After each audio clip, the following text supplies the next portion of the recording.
Hi guys, I'm going to show you how to warp a cardboard loom. So you need your loom, you need some yarn. I recommend going thinner yarn and scissors.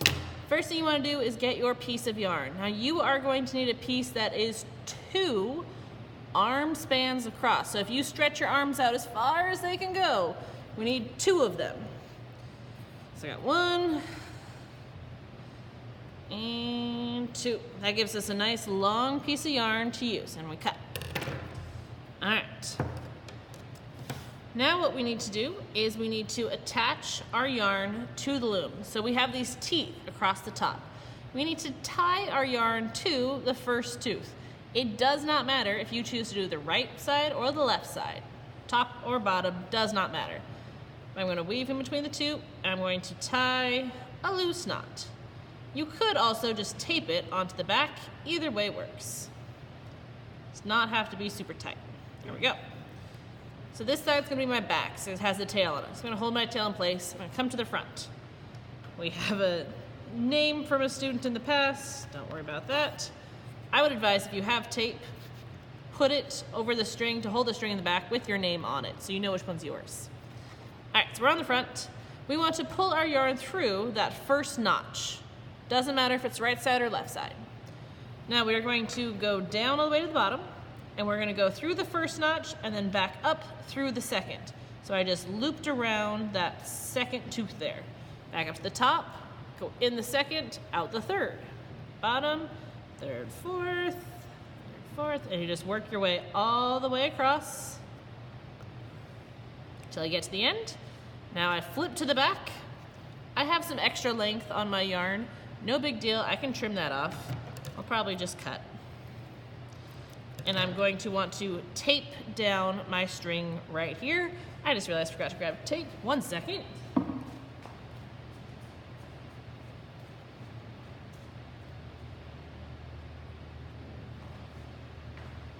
I'm coming. All right, I'm back. Got some tape. I recommend a masking tape, but this works too. You just want to tape yours down and put an extra little piece on that to hold it in place. There we go. So this is the back side. Now I flip to the front. Now when it comes to weaving, you are going to want to decide what color you're going to use. Just for making life easy, I'm just going to use the same color again, but you can change colors now. It is up to you. We want to start with a piece of thread that is 2 arm spans across again. So again, stretching your arms as wide as they can go twice. So now 1 and 2. There we go. And I cut it. Okay, so we got our piece of yarn. Now, first thing I want to do is tie this new yarn to our warp. Our vertical lines here, we call this warp, and what we're weaving into it, this yarn, is called our weft. Weft goes right and left, warp goes up and down. All right, so I'm taking the end of my weft string and I'm tying it to the first string. Does not matter right or left. I'm gonna take it and tie 2 knots.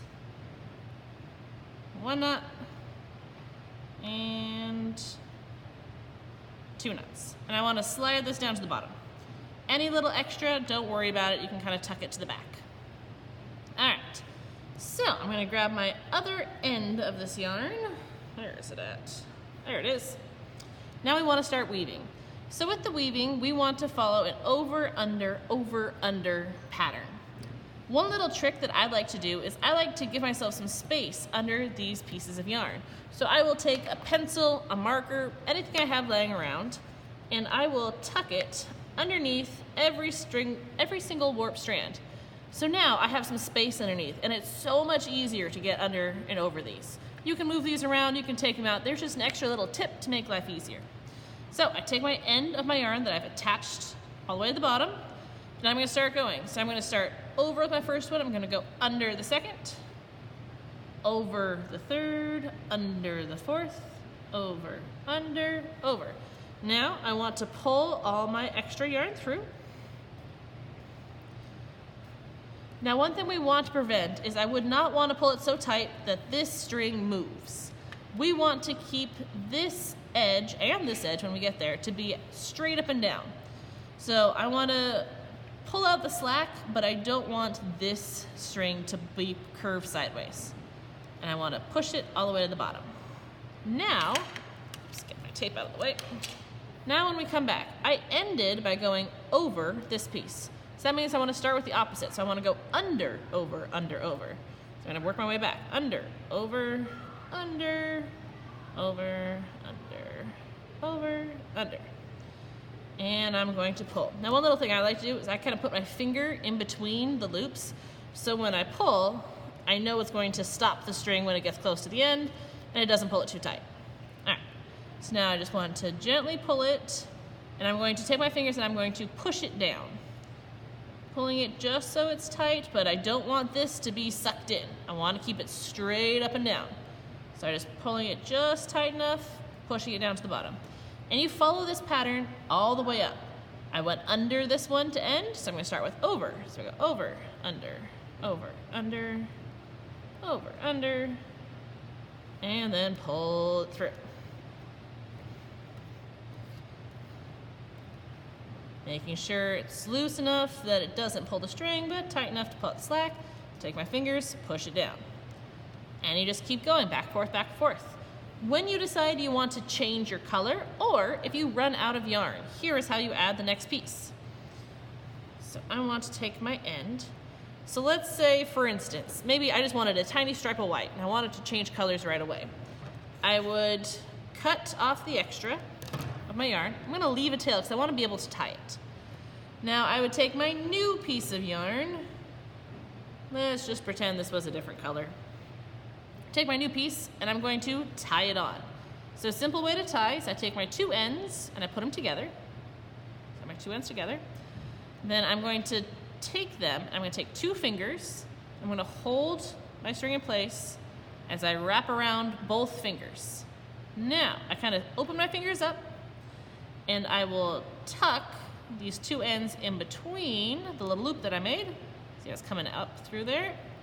And I just pull off my finger, pull it tight, that secures it, and I would just trim off the extra.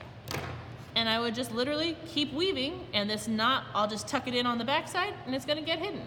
And you just keep going all the way up until it's filled, making sure your edges are straight, and you keep pushing it down.